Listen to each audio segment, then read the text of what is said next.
తెలంగాణ రాష్ట్ర అవతరణ దశాబ్ద ఉత్సవాలలో భాగంగా రేణిగుంటలో మాన్కొండూరు నియోజకవర్గ స్థాయి క్రికెట్ టోర్నమెంట్ ను సుడా చైర్మన్ జీవి రామకృష్ణారావు తిమ్మాపూర్ మండల అధ్యక్షుడు రమేష్లతో కలిసి ప్రారంభించారు.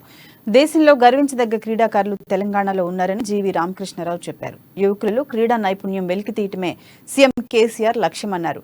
రాష్ట్ర క్రీడా చరిత్రలో ఇంత పెద్ద ఎత్తున క్రీడా కార్యక్రమం ఏర్పాటు చేయడం జరగలేదని ఇదొక గొప్ప కార్యక్రమమని జీవి రామకృష్ణారావు కొనియాడారు. అయిపోతుంది. ఈ దశాబ్ద ఉత్సవాల భాగంగా మీ అందరికి తెలుసు, ఇప్పుడు ఒక 22 రోజులు నిరంతరంగా కూడా ఈ దశాబ్ద ఉత్సవాల భాగంగా ప్రజల్లోకి 2014 కంటే ముందు ఈ రాష్ట్రం ఎట్టుండే, 2014 తర్వాత ఈ రాష్ట్రం ఎట్టుండే, ఈ పాలనకు సంబంధించి నరసింహ బాలకృష్ణ గారు ప్రభుత్వం నుంచి నిధులు తీసుకొచ్చి ఈ నియోజకవర్గ అభివృద్ధిలో ఏ విధంగా కష్టపడ్డారనే అంశాలపైన తప్పకుండా ఈ 22 రోజులు చర్చలు జరుగుతుంటాయి.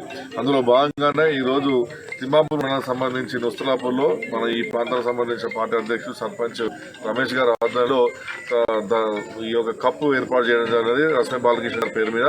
మరి ఈ రోజు సుమారు ఇక్కడ 40 నుంచి 50 టీమ్స్ పార్టిసిపేట్